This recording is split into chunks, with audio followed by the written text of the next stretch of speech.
Derrière l'imposante façade du Kremlin, la réalité est bien différente de ce que l'on imagine. La Russie, qui possédait autrefois une armée considérée comme invincible, est désormais confrontée à une guerre qui dure depuis plus de 1000 jours. Le conflit en Ukraine a révélé des faiblesses militaires, des échecs stratégiques et des décisions qui placent Moscou dans une position de plus en plus précaire. Pour Poutine, ce qui a commencé comme une promesse de victoire rapide s'est transformé en une bataille d'usure, où chaque faux pas renforce l'isolement politique et la perte de crédibilité dans le monde. Pendant ce temps, les yeux vigilants de la planète suivent chacun de ses mouvements, essayant de comprendre jusqu'où Poutine est prêt à aller pour éviter d'admettre sa défaite. Et si vous recherchez, comme beaucoup, des informations claires et des analyses approfondies sur cette guerre qui remodèle les équilibres mondiaux, votre présence ici fait toute la différence. Nous partageons cet espace pour explorer les coulisses, découvrir les erreurs et les stratégies qui façonnent les événements d'aujourd'hui. Alors, abonnez-vous à la chaîne. Votre soutien nous motive à continuer à proposer du contenu de qualité, direct et accessible, afin que vous soyez toujours en avance sur ce qui compte vraiment. Plus de 1000 jours de guerre en Ukraine et l'échiquier géopolitique apparaît de plus en plus instable. Poutine se trouve à la croisée des chemins alors que la Russie accumule des revers importants. L'Ukraine, soutenue par plus de 230 milliards de dollars d'aide de l'OTAN et de ses alliés, a prouvé qu'elle n'était pas une cible facile. Imaginez l'ampleur de ce chiffre. Non seulement elle soutient l'infrastructure militaire ukrainienne, mais elle met également en œuvre des stratégies de combat sophistiquées. Pendant ce temps, Moscou, sous la pression des sanctions économiques et d'une série d'échecs militaires, doit faire face à un mécontentement interne croissant et à des pressions externes. Après tout, mener une guerre de cette ampleur nécessite plus que de la bravade. Cela exige des résultats.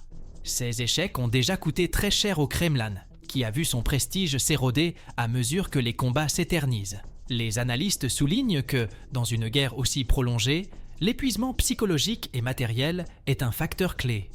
Et voici un point de réflexion. Poutine lui-même s'attendait-il à ce scénario ? La Russie, avec toutes ses ressources, semble désormais avoir affaire à un adversaire déterminé à défier l'impossible. Et alors que le président russe calcule les prochaines étapes, une question inévitable se pose. Jusqu'où iront les conséquences d'un conflit aussi polarisant ? Cela nous amène à réfléchir aux stratégies qui ont échoué jusqu'à présent et aux raisons de ces échecs. Une question cruciale pour nous de comprendre le prochain chapitre. Depuis le début du conflit, la Russie a vu ses ambitions de contrôler Kiev s'évaporer au milieu d'une série d'erreurs stratégiques. La première tentative de prise de la capitale ukrainienne, perçue comme un coup de foudre, s'est transformée en bourbier. Les forces russes ont fait face à une résistance inattendue et ont sous-estimé à la fois le courage ukrainien et la capacité logistique de l'OTAN à fournir un soutien. La perte de positions côtières stratégiques, comme à Kherson, a révélé la fragilité d'une armée qui semblait invincible sur le papier, mais qui était en pratique confrontée à des défis d'organisation et d'approvisionnement. Ces erreurs accumulées dressent un scénario d'incertitude pour Moscou. Les combats de Donbass, par exemple, illustrent bien la situation. La région, riche en ressources, semblait une conquête évidente pour le Kremlin, mais elle est devenue une zone d'affrontement prolongée. Les échecs sur la ligne de front ont rendu les soldats russes vulnérables et forcés à des retraites humiliantes. Imaginez l'impact d'une guerre dans laquelle même les avancées s'accompagnent de pertes alarmantes. Et alors que Poutine tente de repenser ses stratégies, une question demeure. Comment retrouver l'avantage perdu ?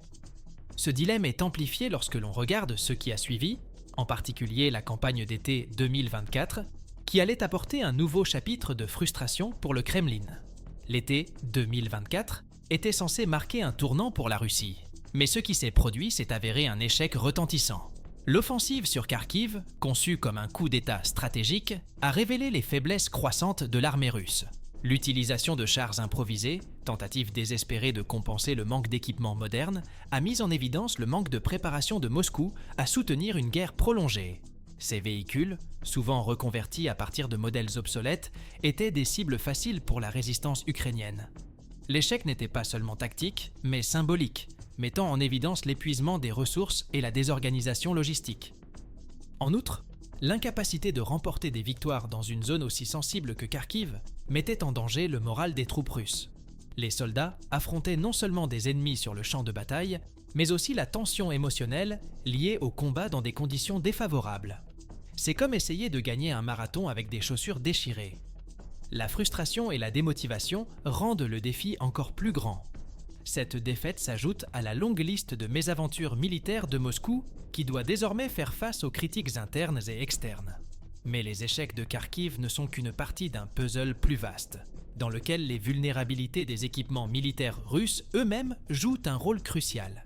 Les chars russes, autrefois symboles de la force militaire, sont devenus un point faible flagrant du conflit. Des modèles comme le T-90, censé représenter le fer de lance technologique du Kremlin, présentaient des défauts de conception qui désavantageaient les troupes russes. Par exemple, le stockage de munitions dans des compartiments vulnérables provoquait des explosions dévastatrices lorsqu'elles étaient touchées.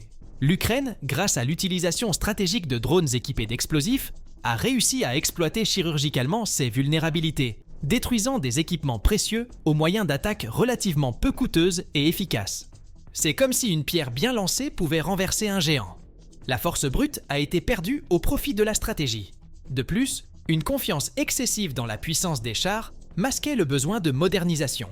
De nombreux véhicules, bien qu'impressionnants sur le papier, n'étaient pas adaptés aux défis du champ de bataille moderne. Les drones, capables d'opérer silencieusement et avec précision, sont devenus le talon d'Achille de l'armée russe. Cette situation démontre non seulement l'importance de la technologie, mais souligne également le rôle de l'innovation en temps de guerre. Si les chars robustes peuvent être neutralisés par des drones abordables, quelles autres vulnérabilités restent encore à exploiter? Et c'est précisément dans ce contexte que l'utilisation de drones par l'Ukraine revêt une importance encore plus grande. Les drones sont devenus un tournant dans la guerre en Ukraine. En combinant technologie abordable et innovation tactique, l'Ukraine a transformé ses appareils en armes redoutables. Les drones commerciaux, souvent équipés d'explosifs improvisés, ont eu un impact disproportionné sur le champ de bataille. De plus, les drones militaires équipés de systèmes d'intelligence artificielle et de surveillance ont donné à l'Ukraine l'avantage de surveiller les mouvements russes et de frapper avec précision.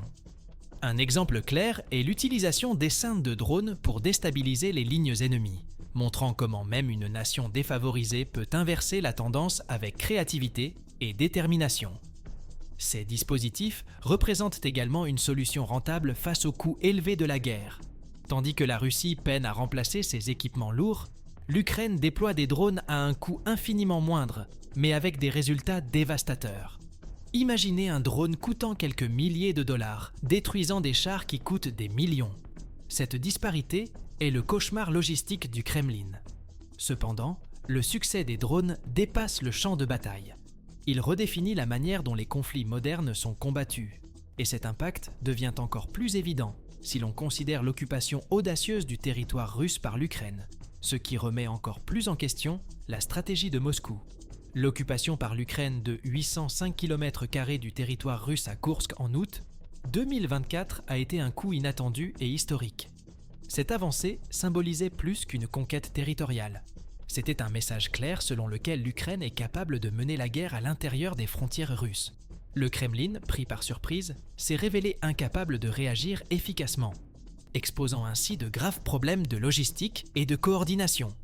Pour de nombreux analystes, cette occupation a constitué une étape importante qui a ébranlé le moral de la Russie et semé le doute sur la capacité de Poutine à protéger sa propre nation. Cette offensive réussie a également mis en évidence la capacité de l'Ukraine à combiner renseignements militaires et exécution précise. Les drones, les attaques coordonnées et une infrastructure de communication efficace ont permis des avancées significatives. L'impact a été profond.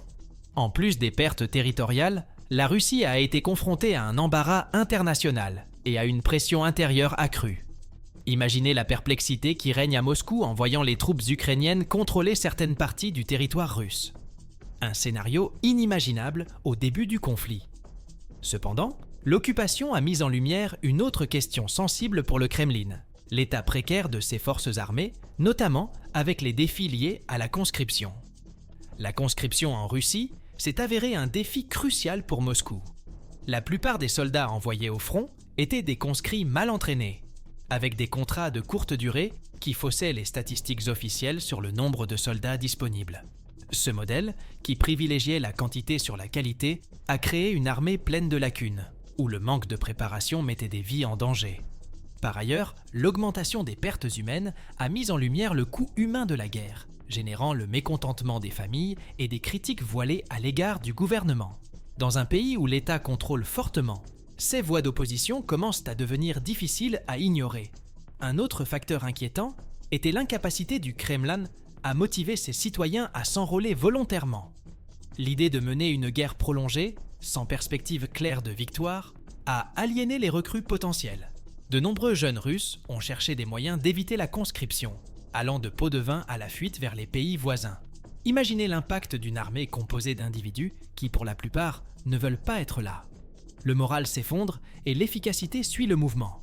Cette fragilité interne a alimenté la perception d'un affaiblissement de la machine militaire russe, ce qui a fini par ouvrir la voie à des actions plus audacieuses de la part de l'Ukraine, avec le soutien de l'OTAN, comme nous le verrons dans la pression internationale qui a suivi. Lorsque l'Ukraine a occupé une partie du territoire russe à Koursk, le monde a retenu son souffle, craignant une éventuelle réponse nucléaire du Kremlin. Cependant, ces représailles n'ont pas eu lieu, ce qui a surpris à la fois les analystes et les dirigeants mondiaux. Au lieu de cela, Poutine a choisi d'intensifier sa rhétorique et de rechercher un soutien stratégique alors que la pression internationale sur la Russie atteignait de nouveaux sommets. L'occupation ukrainienne a catalysé une augmentation significative du soutien de l'OTAN, avec l'envoi d'armes à longue portée qui ont élargi les capacités d'attaque de l'armée ukrainienne. Cette décision a montré que, même si le Kremlin dispose du bouton nucléaire, l'hésitation à l'utiliser reflète non seulement les implications mondiales, mais aussi le manque de sécurité intérieure. Cette impasse nucléaire a également révélé le dilemme du Kremlin. Toute mesure plus agressive pourrait aliéner davantage les quelques alliés restants. Pendant ce temps, les pays occidentaux ont profité de la situation pour renforcer leur soutien à l'Ukraine, en envoyant des armes sophistiquées et en partageant des renseignements. La situation place Poutine dans une position de plus en plus délicate, où il doit équilibrer ses menaces avec les réalités géopolitiques. Et si l'absence de réponse nucléaire était interprétée comme un signe de faiblesse, la décision suivante du Kremlin consistait à rechercher des renforts improbables, y compris la participation controversée de la Corée du Nord. Dans un geste qui a surpris la scène internationale, la Russie s'est tournée vers la Corée du Nord pour renforcer ses troupes. Environ 10 000 soldats nord-coréens ont été envoyés pour soutenir l'effort de guerre russe, mais cette décision a suscité plus de doutes que d'espoir. Bien que numériquement important, l'impact pratique de ces soldats était discutable en raison des barrières linguistiques, des différences culturelles et surtout du manque de formation adéquate. Pour beaucoup, cette alliance était considérée comme le reflet de l'isolement croissant du Kremlin, qui s'appuie désormais sur des partenaires improbables pour combler les lacunes de son armée. L'arrivée des troupes nord-coréennes a également révélé le désespoir de la Russie de maintenir sa présence sur le champ de bataille. De plus, cette décision a eu des implications diplomatiques. Alors que la Corée du Nord renforce sa position d'allié controversé, cette décision n'a fait qu'accroître les critiques internationales à l'égard de Moscou. La combinaison de soldats inexpérimentés et d'une logistique compliquée a rendu les renforts moins efficaces que prévu, constituant davantage un signe de faiblesse que de force. Et tandis que la tentative de Moscou d'uniformiser les règles du jeu semblait échouer, le soutien indirect de la Chine a commencé à attirer l'attention, mettant en lumière l'équilibre délicat de la puissance mondiale. La position de la Chine dans ce conflit a été aussi stratégique qu'énigmatique. Bien que Pékin n'ait pas apporté de soutien militaire direct à la Russie, son soutien indirect, notamment en lui fournissant des technologies et en facilitant le commerce, a aidé Moscou à résister aux sanctions occidentales. Cette obligation a cependant un prix. La dépendance croissante de la Russie à l'égard de la Chine place Poutine dans une position vulnérable, où le Kremlin pourrait finir par servir les intérêts chinois davantage que les siens. Cet équilibre précaire illustre à quel point la guerre en Ukraine reflète également des luttes de pouvoir mondiales, chaque mouvement ayant des implications géopolitiques de grande envergure. Parallèlement, le soutien continu de la Chine à la Russie suscite également des réactions en Occident. L'OTAN, consciente des implications de ce partenariat, a intensifié son soutien à l'Ukraine, transformant le conflit en un point de tension entre les principales puissances mondiales. La guerre, qui semblait initialement limitée à l'Europe de l'Est, est désormais le catalyseur d'une reconfiguration de l'équilibre mondial.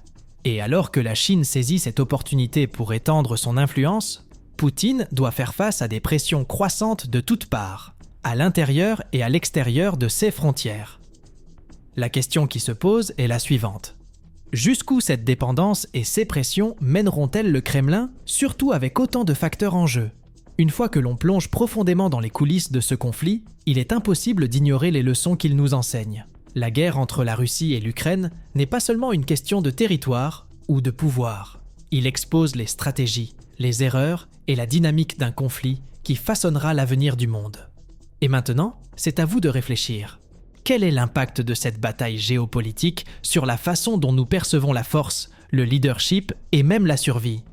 Poutine continuera-t-il à résister ou sommes-nous sur le point d'assister à un chapitre décisif de l'histoire ?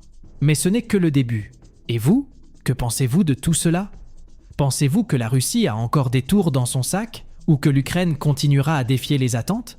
Commentez ci-dessous, car vos avis contribuent également à enrichir ce débat. Et bien sûr, assurez-vous de vous abonner à la chaîne et d'activer les notifications. Vous pouvez ainsi garantir que vous continuerez à recevoir des analyses détaillées, des discussions révélatrices et, qui sait, même des réponses aux questions qui nous intriguent tant. Nous sommes ensemble dans cette quête de compréhension du monde et des événements qui nous entourent. On continue ?